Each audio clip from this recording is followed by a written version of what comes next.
Good morning, all friends, all subscriber. Welcome my YouTube channel CD RK Seni B.Ed classes. Today we will study gender school and society. Gender विद्यालय और समाज। देखिए इस paper के अंतर्गत आज की क्लास में हम बालिकाओं की संस्थागत शिक्षा उपलब्धि विकास के उपाय सुझाव इस टॉपिक के बारे में चर्चा करेंगे। देखिए ये टॉपिक आपकी परीक्षाओं में कई बार आ चुका है कि बालिकाओं की जो संस्थागत शिक्षा उपलब्धि है उस उपलब्धि को बढ़ाने के कौन कौन से उपाय हैं, कौन कौन से सुझाव है। तो आप सब बने रहें हमारे साथ, हमारे YouTube चैनल के साथ। और यदि आप हमारे YouTube चैनल पर पहली बार आए हैं तो हमारे YouTube चैनल को सब्सक्राइब करें और पास ही बने बेल आइकन के बटन को दबा दें, जिससे हमारे द्वारा हमारे YouTube चैनल पर जब भी कोई वीडियो अपलोड किया जाता है या लाइव क्लास चलाई जाती है तो उनके नोटिफिकेशन आपको मिल सके और आप सब B.Ed पाठ्यक्रम का अधिगम कर सके, परीक्षा की अच्छी तैयारी कर सके। तो आइए देखते हैं बालिकाओं की संस्थागत शिक्षा उपलब्धि विकास के उपाय या सुझाव। देखिए इसमें पहला सुझाव या उपाय है बालिकाओं में शिक्षा के प्रति रुचि उत्पन्न करना। देखिए यदि बालिकाओं की संस्थागत शिक्षा उपलब्धि को आगे बढ़ाना है तो हमें बालिकाओं में शिक्षा के प्रति रुचि उत्पन्न करनी होगी। बालिकाओं में जागरूकता उत्पन्न करनी होगी। बालिकाओं के लिए शिक्षा के पाठ्यक्रम में ऐसे विषय समायोजित करने पड़ेंगे जिससे बालिकाओं में शिक्षा के प्रति रुचि उत्पन्न हो सके। और शिक्षा में रुचि उत्पन्न करने हेतु बालिकाओं को भावी जीवन निर्माण का सपना दिखाना होगा और उस सपने को साकार हेतु यथार्थ पर बालिकाओं को शिक्षा प्रदान करनी होगी। तो इसलिए आवश्यक है कि बालिकाओं की संस्थागत शिक्षा उपलब्धि को बढ़ाने हेतु सबसे पहले उनमें शिक्षा के प्रति रुचि उत्पन्न करना होगा। बालिकाओं के दृष्टिकोण को परिवर्तित करना। देखिए कई बार क्या होता है कि बालिकाओं के परिवारों के दृष्टिकोण नकारात्मक होते हैं। किसके प्रति? शिक्षा के प्रति। तो बालिकाओं के दृष्टिकोण भी नकारात्मक हो जाते हैं। तो इसलिए आवश्यक है कि जो बालिकाओं का नकारात्मक दृष्टिकोण है किसके प्रति? शिक्षा के प्रति, तो उसको परिवर्तित करना होगा। बालिकाओं में सकारात्मक दृष्टिकोण का निर्माण करते हुए शिक्षा की प्रगति को, शिक्षा की उपलब्धि को बढ़ाना होगा। यदि बालिकाओं का सकारात्मक दृष्टिकोण उत्पन्न हो जाता है किसके प्रति? शिक्षा के प्रति, तो बालिका शिक्षा बढ़ सकती है, बालिका शिक्षा का प्रतिशत बढ़ सकता है। देखिए हम जब शिक्षा प्राप्त करते हैं तो शिक्षा प्राप्ति में सबसे पहले खुद की रुचि, खुद का दृष्टिकोण कैसा है, शिक्षा के प्रति रुचि है कि नहीं है, या शिक्षा के प्रति हमारा सकारात्मक दृष्टिकोण है कि नहीं है। यदि शिक्षा के प्रति हमारी रुचि है, सकारात्मक दृष्टिकोण है, तो हम हमारी शिक्षा को आगे बढ़ा सकते हैं, शिक्षा प्राप्ति में सक्रिय भूमिका निभा सकते हैं और आगे बढ़ सकते हैं, अपने सपनों को साकार कर सकते हैं, अपने उद्देश्यों को पूर्ण कर सकते हैं और अच्छा जीवन यापन कर सकते हैं। थर्ड उपाय या सुझाव है बालिकाओं को उचित प्रोत्साहन प्रदान करना। देखिए हमारी सरकारों द्वारा जो भी योजनाएं चलाई जाती है, चाहे वो छात्रवृत्ति से संबंधित हो या पोषाहार से संबंधित हो या पुस्तकें और पोशाकों से संबंधित हो, तो बालिकाओं के प्रति यदि हम अच्छा प्रोत्साहन करेंगे, बालिकाओं के प्रति परिवारजन भी और हमारी सरकारें भी और हमारे शिक्षा अधिकारी भी यदि प्रोत्साहन की नीति अच्छी लागू करते हैं और शहरों के साथ साथ ग्रामीण स्तर तक की बालिकाओं को भी यदि उचित प्रोत्साहन मिलता है, तो बालिका शिक्षा की जो संस्थागत शैक्षिक उपलब्धि है, उस संस्थागत शैक्षिक उपलब्धि को बढ़ाया जा सकता है, उसका विकास किया जा सकता है। बालिकाओं को विशेष शैक्षिक सुविधाएं प्रदान करना चाहिए। देखिए, यदि हमें बालिकाओं की संस्थागत शिक्षा उपलब्धि को बढ़ाना है, तो बालिकाओं को हमें विशेष शैक्षिक सुविधाएं देनी होगी।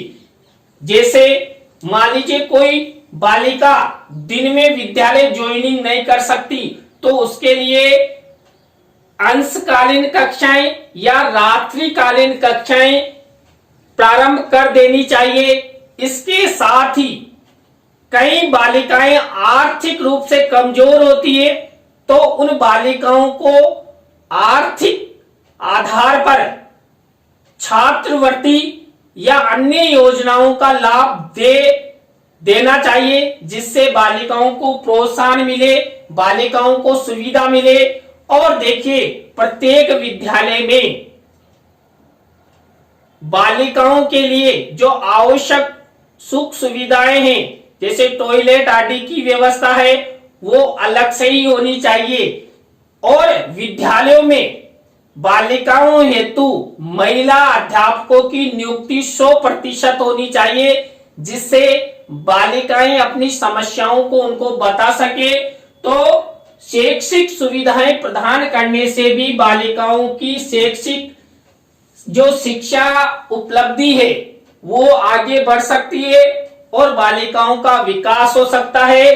और आप सबको पता है, यदि बालिका शिक्षित होती है, बालिका की शैक्षिक उपलब्धि अच्छी होती है, तो उसके उद्देश्य, उसके सपने साकार होते हैं और वो पुरुषों के समान ही समाज में अच्छा पद, अच्छी प्रतिष्ठा हासिल करते हुए वो अच्छा व्यवसाय कर सकती है।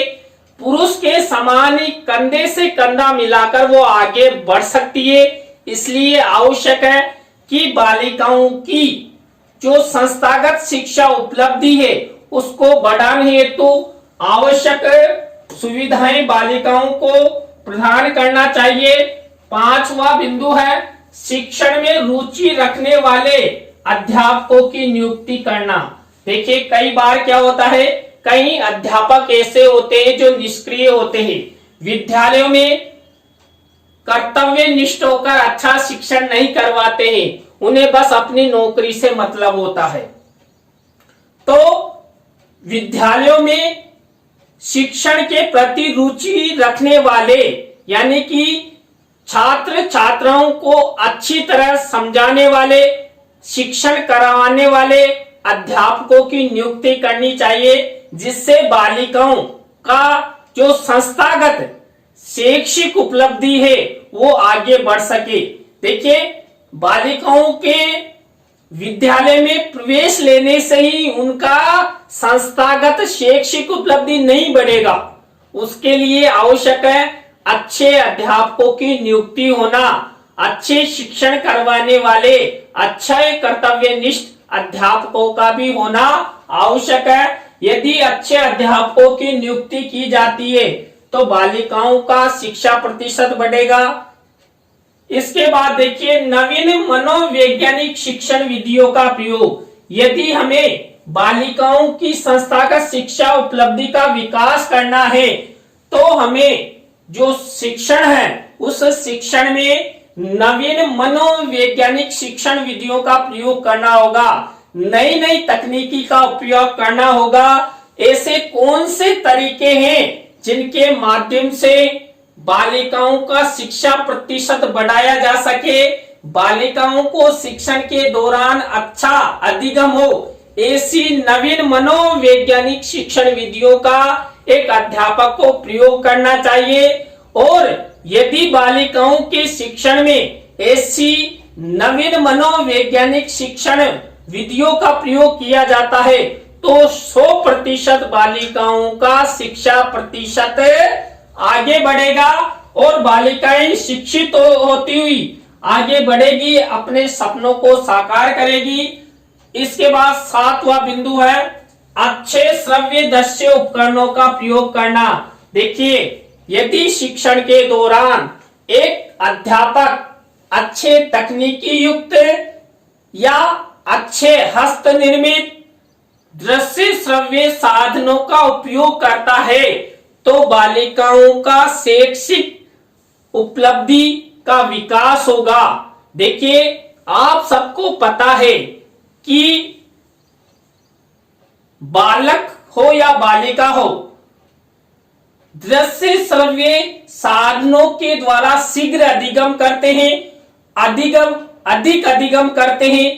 तो शिक्षण के दौरान बालिकाओं को दृश्य श्रव्य साधनों के माध्यम से एक अध्यापक को पढ़ाना चाहिए, जिससे बालिकाओं का जो संस्थागत शिक्षा उपलब्धि है वो बढ़ सके, बालिकाओं का विकास हो सके, बालिकाओं को अच्छा ज्ञान प्राप्त हो सके। इसके बाद देखिए 8वां बिंदु भविष्यकृत पाठ्यक्रम का समावेश करना। देखिए, कई बार क्या होता है, जो बालिकाएं हैं वो कक्षा 10 कक्षा 12 तक अध्ययन करने के बाद ड्रॉप आउट हो जाती है। कई बार उनके अभिभावक आगे पढ़ाना नहीं चाहते, तो जहां तक बालिकाओं ने शिक्षा प्राप्त की है यानी माध्यमिक या उच्च माध्यमिक, तो वहां तक ऐसे पाठ्यक्रम समायोजित करने चाहिए या पाठ्यक्रम में ऐसे व्यवसायिक पाठ्यक्रम भी लागू करने चाहिए, जिससे बालिकाएं कक्षा 10 के बाद कक्षा 12 के बाद वो व्यवसायिक पाठ्यक्रमों में डिग्री डिप्लोमा करते हुए कुछ अच्छा कुछ नया व्यवसाय कर सके और वहां तक की शिक्षा का भी भविष्यकृत वो अच्छा उपयोग कर सके। मान लीजिए कोई बालिका है, वो कक्षा 10 तक की पढ़ी लिखी है और कक्षा 10 के बाद वो ITI कर ले या अच्छे कंप्यूटर कोर्स कर ले, तो बालिकाओं का फ्यूचर निर्माण हो सकता है। इसलिए आवश्यक है कि बालिकाओं की संस्थागत शिक्षा उपलब्धि को बढ़ाने हेतु भविष्यकृत पाठ्यक्रम का समावेश होना आवश्यक है। देखिए, आज हमारी शिक्षा में बालिकाओं हेतु गृह विज्ञान जैसे विषयों का समावेश है। गृह विज्ञान विषयों के साथ साथ अच्छे तकनीकी या वैज्ञानिक मनोवैज्ञानिक विषयों का समावेश बालिकाओं के पाठ्यक्रम में होना चाहिए। और आप सबको पता है, बालक और बालिकाओं का पाठ्यक्रम में कोई अंतर नहीं है, सबका समान है। तो यहाँ पर भविष्यकृत पाठ्यक्रम का समावेश यदि बालिकाओं के पाठ्यक्रम में समायोजित किया जाता है तो बालिकाएं अच्छी शिक्षा ग्रहण कर, अच्छा ज्ञान प्राप्त कर, अच्छी उपलब्धि उनकी होगी। बालिकाएं भी कक्षा में अच्छी शिक्षा प्रतिशत शिक्षा उपलब्धि हासिल करते हुए कक्षा में प्रथम या द्वितीय स्थान पर आ सकती है। इसलिए आवश्यक है कि बालिकाओं को यथासंभव अच्छी सुविधाएं, अच्छे अध्यापक, अच्छा विद्यालय, अच्छा वातावरण जरूर मिलना चाहिए, जिससे बालिकाएं आगे बढ़ सके। 9वां हमारा पॉइंट है बालिकाओं का समय समय पर मूल्यांकन एवं परिणाम का ज्ञान करना। देखिए, यदि हमें बालिकाओं का संस्थागत शिक्षा उपलब्धि का विकास करना है तो उसके लिए भी सतत एवं व्यापक मूल्यांकन का हमें प्रयोग करना होगा। सतत व्यापक मूल्यांकन के साथ साथ कई मौखिक या लिखित या साक्षात्कार विधियों के माध्यम से बालिकाओं के ज्ञान का पता लगाना चाहिए। यदि बालिकाओं के ज्ञान में कोई कमी रह जाती है तो उन्हें उचित पृष्ठपोषण, उचित मोटिवेशन प्रदान कर अच्छी शैक्षिक उपलब्धि प्राप्ति हेतु सक्रिय किया जा सकता है, उनकी कमियों को उनको बताया जा सकता है। तो इस प्रकार हम बालिकाओं की शैक्षिक उपलब्धि बढ़ा सकते हैं। परंपरागत शिक्षण के स्थान पर आधुनिक शिक्षण की व्यवस्था, यानी कि देखिए वर्तमान समय की मांग के अनुसार बालिकाओं का पाठ्यक्रम होना चाहिए, बालिकाओं की शिक्षण की व्यवस्था होनी चाहिए।